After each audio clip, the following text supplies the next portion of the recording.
Why hello, I'm still here. I'm coming to you from my bed today because chronic illness life, we're struggling, but I really just wanted to do this video because I kind of miss videos like this, so we're doing it. Today I'm gonna show you my TBR pool for Gothtober, and if you don't know what Gothtober is, I will link Hannah from Ladette M's announcement video, but month-long reading Gothic books.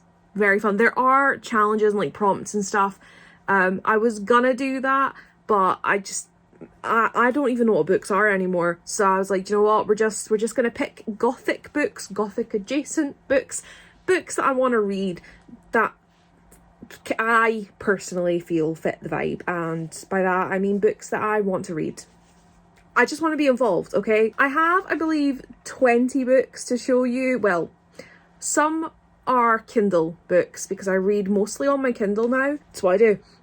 So I do have a couple of those, which if I can be arsed, I'll put covers up, but bear with me. I really don't know. I just want to cozy up in my cardigan with a cup of tea and the book. So we'll fire through the Kindle books first. I was prepared. I have them on my laptop so I can read the synopsises to you. Why is this so hard? First up, we have Jane Austen Investigates by Julia Golding. This is about Jane Austen becoming a detective and solving mysterious happenings at Southmoor Abbey.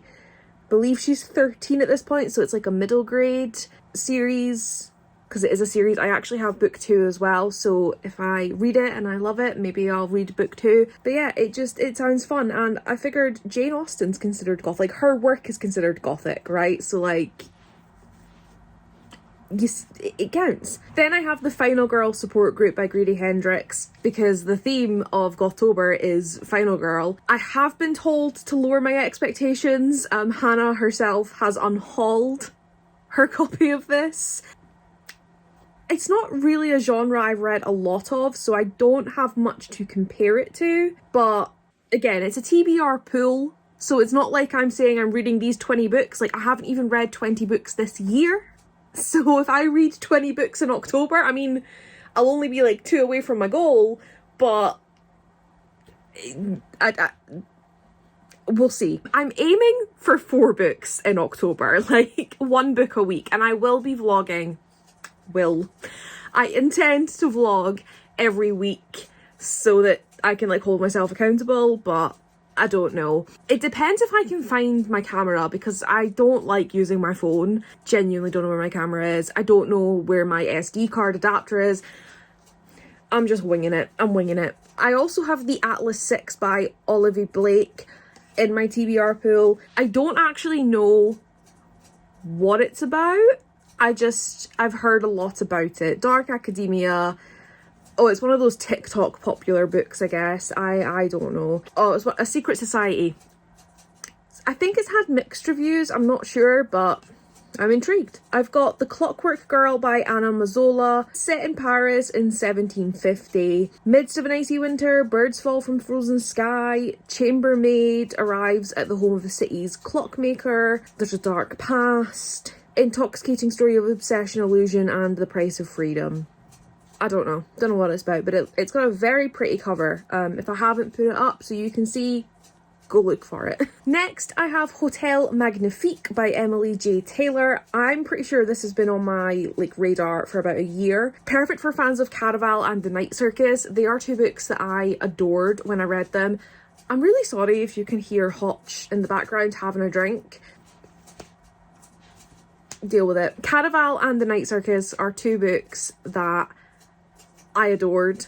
I really want to reread, but they're like comfort books. They remind me of an era of my reading life where like I guess I've romanticized that era, so I want a book like them. I don't know. But yeah, I don't know what else it's about. Deeply disturbing secrets of the legendary Hotel Magnifique with Caraval and Night Circus vibes. Like, I'm sold. I don't need to know anything else. Next, I have Honesty and Lies by Eloise Williams in my TBR pool. This is one that I definitely want to try and get to. It's published on the 6th of October, so I would quite like to try and read it this week, like the first week, but we'll see. But it's set in London in 1601. There's a storyteller who befriends Alice, who's a maid to Queen Elizabeth I. And it's basically just, it's a middle grade set in the world of the Elizabethan court. And I have been very interested in royalty, societal, particularly historical books recently. And by interested, I mean I've never read like any of them, but I now need them all. So I might hate them, but in my head, that is the book that I need. I need historical, royalty, nobility. Give me that shit. Penultimately, for the ebooks, we have The House of Lost Wives by Rebecca Hardy. Spellbinding mystery of a house filled with secrets. Houses, manor houses in particular, that's kind of like royalty, nobility adjacent. Like, I'm a sucker for it. I don't know what it is. And finally, for my ebooks, we have The Grief Nurse by Angie Spoto. Again, another gorgeous cover with a big manor house. And it's basically about someone who is a grief nurse. They're employed, well, they're kept, it says, not employed, so but basically they are kept by a family who are wealthy and influential, and she's kept there to ensure that they are never troubled by negative emotions. So I'm assuming, like, the grief nurse, she takes those emotions. I don't know, but I'm intrigued. Then we move on to the physical books, and there's a few. To start with, I have two that I am currently reading and have currently been reading for a while and would like to finish. So I have Darkwood by Gabby Hutchinson Crouch. I've literally read about 20 pages, but it's a middle grade YA. It's a fantasy. I've read 20 pages. I can't really tell you much, but like, it's been very fun so far. Again, 20 pages, but Hannah from Lydia M adores this. So I mean, I was hoping to finish before Gothtober, but it's probably going to run into Gothtober, but like, that's obviously a priority to finish. I don't know if you'd consider it gothic, but again, I want to finish it. So you might see it in the vlog, so I'm mentioning it here. As well as Brides of Maricourt by Gregory Maguire. This is like a spin-off from the Wicked years. I literally got this in January, and I went into my slump, stopped reading, but I'm almost 100 pages in.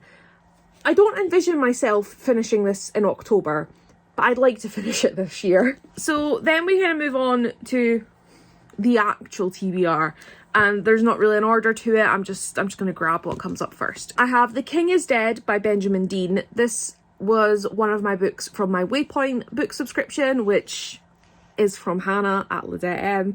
She runs Waypoint and the book subscription, and it's great. And I not really gothic, not even really gothic adjacent. I just want to read it. It's about mysterious green envelopes appearing in the palace and threatening to expose every last skeleton in the royal closet. Like, it's not quite the historical royalty vibe I'm going for, but like, anything royalty and anything scandalous and mysterious, like, sounds great. I want to read it. So that's why I'm not doing the Gothtober prompts as such. I'm more doing what I want to read, but with Gothtober mixed in, because I want to be involved. I have the Twyford Code by Janice Hallett. I've read the first book, The Appeal, from this author, and I devoured it in like 2 days, 2 or 3, well, within a week, considering I hadn't read in like 6 months. So I am very keen to get to this. The books are written like, well, the first book was written with like diaries and stuff. This one has transcripts and things. I just hope I get as invested as I was with The Appeal, because I need that reading experience again. So I have Wranglestone by Darren Charlton. Again, I got this with my Waypoint subscription.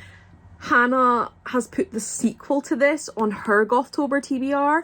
So I was like, amazing, I'm putting the first one on mine. Do I know what it's about? Zombie thrills combined with an achingly tender gay love story. Brilliant. We'll continue on with the theme of books Hannah put on her TBR for Gothtober that I then stole. There is A Fatal Crossing by Tom Hindle. I bought this from Hannah's video because she said it's set on the Titanic. It's not, but it still sounds great. I would be intrigued about a book, because it's a murder mystery. So a murder mystery set on the Titanic would be fascinating, because obviously you have the tension of, you know, the boat's going to sink, but I don't think this boat sinks. But yeah, there's an investigation on a ship. On a ship. I love that sort of like trapped trope. So like, you know, if someone's like in a boarding school, like an isolated setting, that's the term. You can't get more isolated than a fucking boat. I mean, an airplane, maybe, but same vibes. Again, a book I stole from Hannah's TBR. Godmersham Park by Jill Hornby. This is Jane Austen again. This is about someone going and living with Jane Austen. I don't know, but I'm obsessed with this cover. Also, it's embroidery. The underside of the dust jacket is the back of the embroidery, and I am obsessed. So stunning, obsessed, love. I've got The Chestnut Man by Soren Sveistrup. I got this just recently in a charity shop. Haven't hauled it because I haven't. Because I don't make content regularly. This, I have seen I don't know if it is a Netflix show, but there is a show and I saw it on Netflix. I don't know if Netflix made it. It's Copenhagen, it's Danish. Basically, there's a psychopath, someone is found murdered, and there's a little chestnut man, like a little man made out of chestnuts, and they find a fingerprint on it that belongs to a child that like went missing the year before. It was a very, very good show, and it's one of those books where it's like 500 pages, but there's like 130 chapters, so each chapter is like 2 pages, so it'll be very quick. Apologies if the angle changed, as I'm not used to anymore. My mum came in and I'm just like, hi. Okay, last few. Also, when I bought The Chestnut Man, I found The Honours by Tim Clare. Never heard of this, but I'm obsessed with this cover. I was looking on Goodreads to find out about it, and I was just praying when I scanned it that it wasn't going to come up and be like book 3, because like I needed it. But it's the first book. It's a historical fiction set in 1935, and it's set in a country estate, and there's an elite society, and Delphine is determined to uncover the secrets. So I don't know if it's purely historical or if there's maybe going to be some like paranormal. I really don't know. Neil Gaiman, The Guardians compared it to Neil Gaiman and Terry Pratchett. So yeah, I do think there may be some fantasy elements. It does have that vibe, but I thought you were floppier for a minute there. I was very excited. It just sounds really good, but also the text is tiny. Oh, for a minute there I thought it had like really long chapters, because like this is where chapter 8 starts, but there's like little other bits interspersed, but it looks pretty. Also, on the charity shop trip, I got The Death of Mrs. Westaway by Ruth Ware. I've just kind of chucked this into the TBR pool just in case I'm in like a more typical thriller mood. Again, I don't know if you would really consider this gothic, but I don't know. I just wanted some different vibes just in case. But I know Ruth Ware is like praised and lauded and all this. I don't even know what the word lauded particularly means. I do have a couple of her books.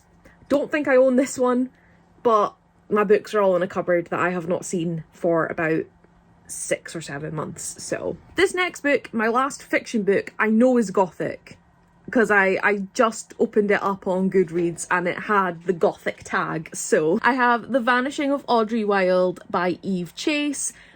It's got very nice pink edges for tickled pink, but this is about 4 sisters who arrive at Applecote Manor House. They go there to spend the summer. All is clearly not well. They find their aunt and uncle still reeling from the disappearance of their only daughter. That's Audrey. And they're basically just lured into the mystery of their cousin, and I guess find out what happened. And as I said, for Gothtober there is like a game you can play that gives you prompts, and I did do it, but I didn't bother trying to match prompts because it was too much. Although that said, I think one of my prompts was to have water on the cover, and this has water on the cover. But I do remember I had a prompt for non-fiction. So I have 2 non-fictions. One is more gothic than the other. That would be The Five by Hallie Rubenhold. To me, anything Victorian era, gothic. I don't actually fully understand the meaning of gothic fiction. Like, I think it's to do with like a dark, unsettled feeling. I really don't know. Jack the Ripper. That's gothic, I guess. But yeah, I've wanted to read this for a while. I have the audiobook, but this was in my mum's little village hall. They've got a little like free lending library, and I was like, oh, I'll just have that one. So I'm really hoping I get to this one. And finally, not gothic at all, but for some reason the book that I am most excited about, like I literally squealed a little bit when I found it in a charity shop, and it's a little bit pathetic of me, but Lady in Waiting by Anne Glenconner. This is basically the memoirs of Anne Glenconner, who was one of the Queen's ladies in waiting. I mean, if you've watched my more recent videos, you've seen I literally went and stood in a queue. Not the queue, because I'm Scottish. We didn't have the queue. It was still a ridiculously long queue at times. It was only 2.5 hours for me. This is not about the queue. Move on. I have weird feelings about this whole Queen and monarchy situation, but now royalty has become a fucking special interest, so this was top of my fucking wish list. And like, if I hadn't found this, my birthday is in just under 2 weeks. This was going to be the book that I was like, if someone doesn't buy me this, we're going to riot. So I'm very excited to have this. Not gothic at all. Well, I'm sure you could try and twist the monarchy or the royal family into gothic if you really wanted. I don't know. I'm going to shut up. Well, no, you could, because like half of them were born in the Victorian era. I'm going to shut up. I'm excited for this. So it's on my list to read. And that's that. I hate intros. I hate outros. I don't know what the fuck I'm doing. I feel like a fucking imposter making this sort of content. As I said, hopefully gonna vlog. As long as I read 4 of these, I'll be happy. As long as one of them's this. Actually, I don't mind. I don't mind reading this. As long as I read this year, but like, I don't know. I want to read 4 of these, not including the ones I've already started. Now I've got to put these away because now my bed's a mess and I would like to take a nap. But yeah, bye.